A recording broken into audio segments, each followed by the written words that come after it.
아침에 눈을 뜬 한 어머니가 있었습니다. 어젯밤 또다시 아이에게 화를 냈던 자신을 떠올리며 가슴이 답답해졌습니다. 너는 정말 답답해. 왜 이렇게 말을 안 듣니? 그 말이 입에서 나오는 순간 아이의 눈빛이 어두워지는 것을 보았지만 이미 늦었습니다. 아이는 방으로 들어가 문을 닫아버렸고 어머니는 혼자 식탁에 앉아 후회의 눈물을 흘렸습니다. 혹시 여러분도 이런 경험이 있으신가요? 직장에서 받은 스트레스를 집에 와서 아이에게 풀어버린 적, 다른 집과 비교하며 우리 아이에게 왜 넌 그렇게 못하니? 라고 말한 적, 힘든 하루 끝에 내 인생이 왜 이 모양이야 라며 한숨을 쉰 적이 있으신가요? 그 순간들이 지나고 나면 우리는 깨닫게 됩니다. 내가 뱉은 말 한마디, 내가 보인 행동 하나가 내 아이의 마음에 어떤 씨앗을 심었는지를요. 하지만 부처님의 가르침에는 희망이 있습니다. 부처님께서는 모든 업은 마음에서 시작되고 마음이 바뀌면 업도 바뀔 수 있다고 말씀하셨습니다. 특히 부모가 지은 업은 물이 스며들듯 자식의 삶 속으로 흘러가지만 동시에 부모가 짓는 복 또한 자식에게 가장 빠르게 전해진다고 하셨습니다. 그렇다면 우리가 절대 지어서는 안 되는 업이 무엇이며 어떻게 하면 그 대신 복을 지을 수 있을까요?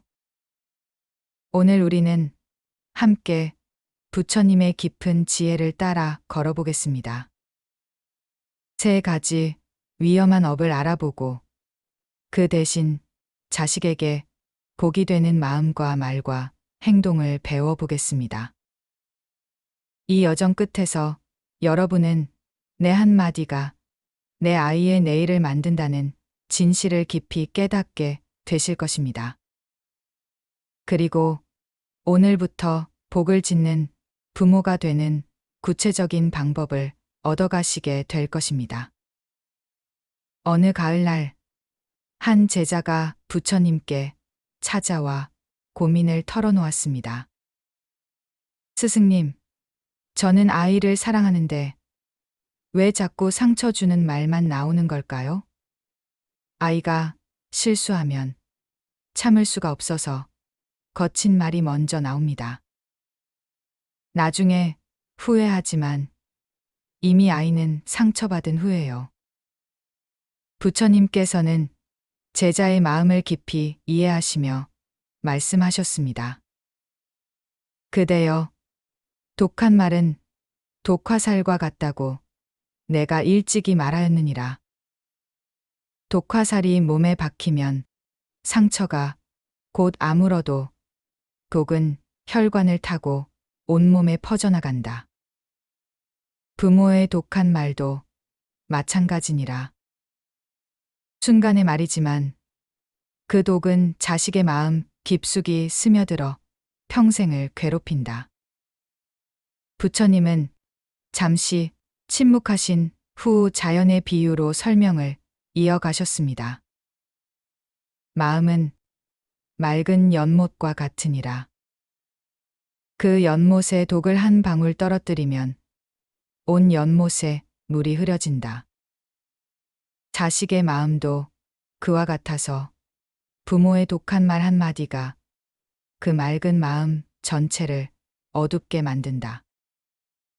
그 어둠은 자식이 세상을 바라보는 눈을 흐리게 하고 자신을 믿는 힘을 앗아간다. 제자는 고개를 숙이며 말했습니다. 그렇다면 화가 올라올 때는 어떻게 해야 합니까? 물이 끓어오를 때 뚜껑을 열면 뜨거운 증기가 얼굴을 데우느니라.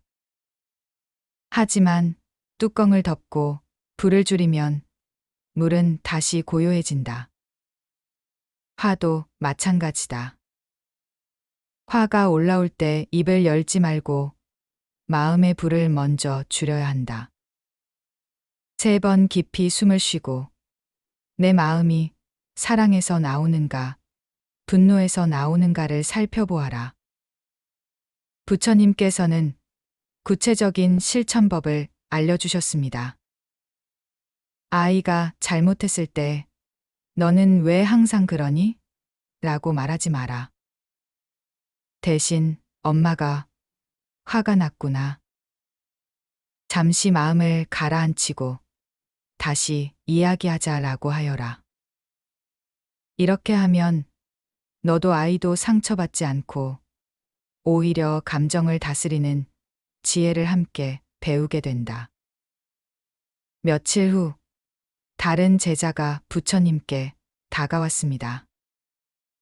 세존이시여, 저는 아이에게 더 좋은 것을 해주고 싶어서 늘 남과 비교하게 됩니다. 다른 집 아이들이 좋은 옷을 입고 비싼 학원에 다니는 것을 보면 우리 아이에게 미안한 마음이 들어 한숨을 쉬게 됩니다. 부처님께서는 온화한 미소를 지으시며 답하셨습니다. 제자야, 탐욕은 깊은 바닷속에 가라앉은 무거운 돌과 같다. 겉으로는 잔잔해 보이지만 그 무게가 사람을 끌어내린다. 부모가 탐욕을 품으면 자식은 그 무게를 고스란히 물려받아 평생 만족을 모르는 삶을 살게 된다. 부처님은 들판의 꽃을 가리키며 말씀을 이어가셨습니다. 저 들꽃을 보아라. 화려한 온실의 꽃과 비교하지 않으며 자신이 피어난 자리에서 최선을 다해 아름답게 피어난다. 그 꽃이 햇볕을 받고 바람을 맞으며 자라는 모습이야말로 진정한 풍요로움이 아니겠느냐? 제자가 물었습니다. 그렇다면 아이에게 더 나은 환경을 만들어주려는 것도 잘못인가요? 아니다. 최선을 다하는 것과 욕심을 부리는 것은 다르다. 최선을 다하되 결과에 집착하지 말고 남과 비교하며 불만을 품지 말아라. 대신 아이 앞에서는 우리 집은 작지만 따뜻하다. 우리가 가진 것만으로도 충분히 행복하다고 말하여라. 그러면 아이는 가진 것에 감사하는 마음을 배우고 마음의 풍요로움을 얻게 될 것이다. 부처님께서는 더욱 깊은 통찰을 주셨습니다. 탐욕의 업이 가장 무서운 까닭은 그것이 영혼을 메마르게 하기 때문이다. 아무리 많이 가져도 늘 부족하다고 느끼는 마음, 그 마음이 자식에게 전해지면 아이는 평생 목마른 사막을 걷는 것과 같다. 하지만 만족을 아는 마음은 작은 샘물도 큰 강으로 만들어준다.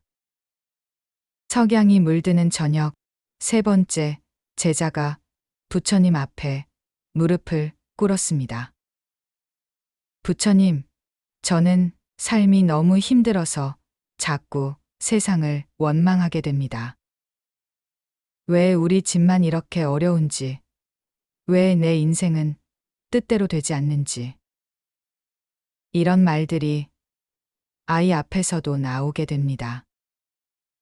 부처님께서는 깊은 연민의 눈빛으로 제자를 바라보시며 말씀하셨습니다.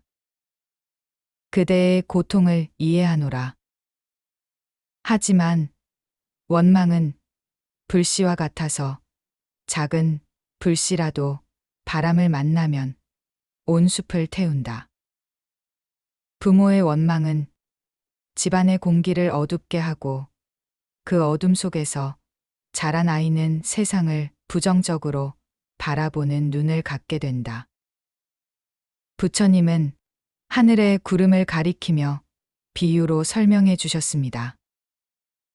구름이 하늘을 가리면 햇빛이 보이지 않지만 구름이 지나가면 다시 밝은 햇살이 내려온다. 고난도 구름과 같아서 영원히 머물지 않는다. 하지만 원망의 마음은 그 구름을 붙들고 놓지 않으려 하는 것과 같다. 그러면 햇빛은 영원히 볼 수 없게 된다. 그렇다면 정말 힘든 일이 생겼을 때는 어떻게 해야 합니까? 고난을 부정하라는 것이 아니다. 다만 그 고난 속에서도 감사할 거리를 찾아라. 오늘은 힘들었지만 가족이 건강해서 다행이다. 어려워도 이렇게 함께 밥을 먹을 수 있어 감사하다라고 말하여라. 그러면 아이는 어려움 속에서도 희망을 찾는 법을 배우게 된다. 부처님께서는 마지막으로 중요한 깨달음을 주셨습니다. 원망의 업이 무서운 까닭은 그것이 대물림 되기 때문이다. 원망하는 부모를 본 아이는 자신도 모르게 세상을 원망하며 살게 되고 그 원망은 또 다음 세대로 이어진다. 하지만 감사하는 부모를 본 아이는 어떤 어려움도 이겨낼 수 있는 내면의 힘을 갖게 된다.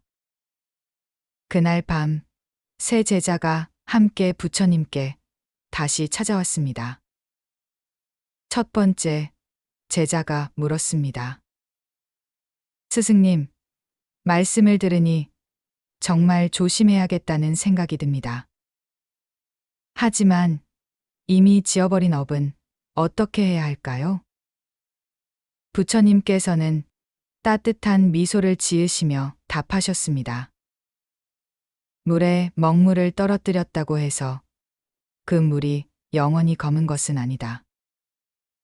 맑은 물을 계속 부어주면 언젠가는 다시 투명해진다. 마음도 마찬가지다. 지금부터라도 좋은 말, 좋은 마음, 좋은 행동으로 채워나가면 예전의 업은 점차 희미해지고 새로운 복이 쌓여간다. 두 번째, 제자가 이어서 물었습니다. 그런데 실제로 실천하려면 너무 어려울 것 같습니다. 혹시 작은 것부터 시작할 수 있는 방법이 있을까요? 그렇다. 큰 나무도 작은 씨앗에서 자라나는 법이다. 먼저 아침에 아이를 깨울 때부터 바꾸어 보아라. 빨리 일어나가 아니라 잘 잤니? 좋은 아침이야 라고 말하는 것만으로도 하루의 기운이 달라진다. 그리고 하루에 한 번은 아이가 가진 좋은 점을 찾아서 말해주어라. 내가 있어서 엄마가 행복해라는 한마디가 아이 마음에 평생 남을 등불이 된다. 세 번째, 제자가 마지막으로 물었습니다.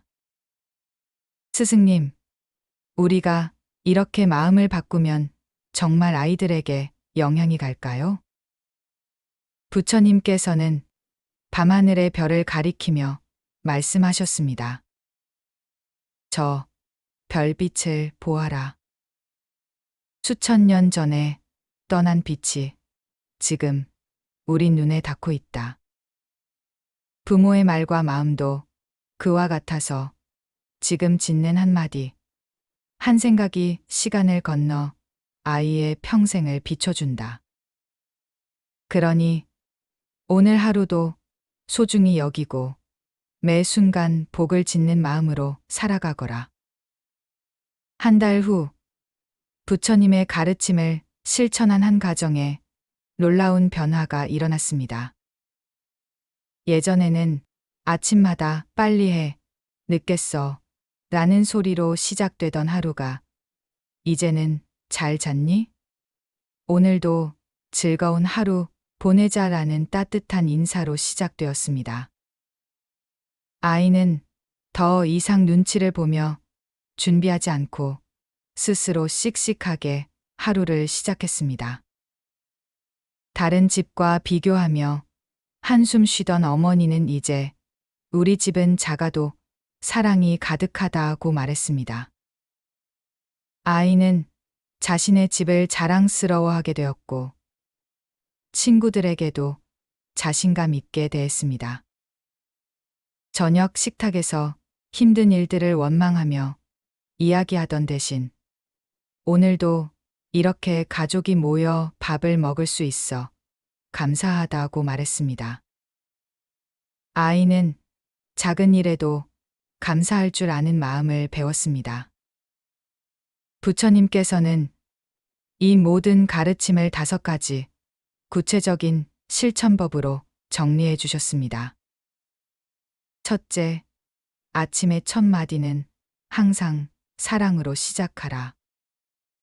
잘 잤니? 라는 한마디가 아이의 하루를 환하게 만든다. 둘째, 아이가 실수했을 때는 먼저 마음을 가라앉히고 말하라. 엄마가 화가 났구나. 잠시 후에 이야기하자라고 하면 서로 상처받지 않는다. 셋째, 다른 집과 비교하지 말고 우리 집의 좋은 점을 찾아 말하라. 우리 집은 햇빛이 잘 들어서 참 좋다라는 말이 아이에게 자긍심을 준다. 넷째, 힘든 일이 있어도 마지막은 항상 감사로 마무리하라. 힘들었지만 가족이 함께여서 다행이다라고 하면 아이는 긍정적인 마음을 배운다. 다섯째, 잠들기 전 아이에게 사랑을 표현하라. 오늘 하루 내가 있어서 참 행복했다는 말이 아이 마음에 평생 남을 보물이 된다. 부처님께서는 마지막으로 이렇게 말씀하셨습니다. 이 5가지를 매일 실천하면 집안의 공기가 맑아지고 복이 머무는 그릇이 된다. 그리고 가장 중요한 것은 완벽하지 않아도 괜찮다는 것이다. 하루에 1가지씩만 바꾸어도 1년 후에는 완전히 다른 가정이 될 것이다. 오늘 우리가 함께 배운 부처님의 가르침을 정리해 보겠습니다.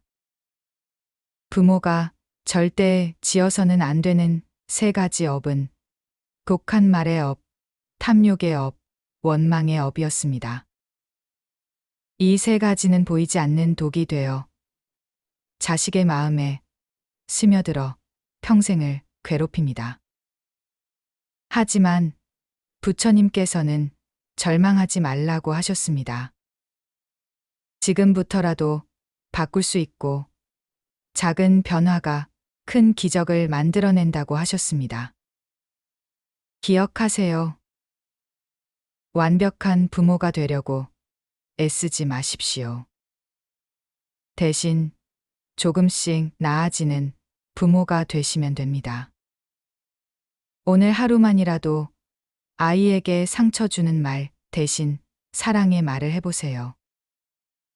이번 주에는 다른 집과 비교하는 말 대신 우리 집의 좋은 점을 찾아 말해보세요. 이번 달에는 원망의 말 대신 감사의 말로 하루를 마무리해보세요.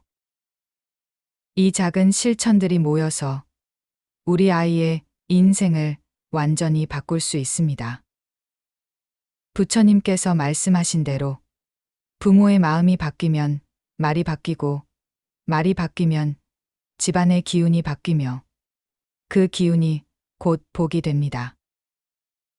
여러분도 충분히 좋은 부모입니다.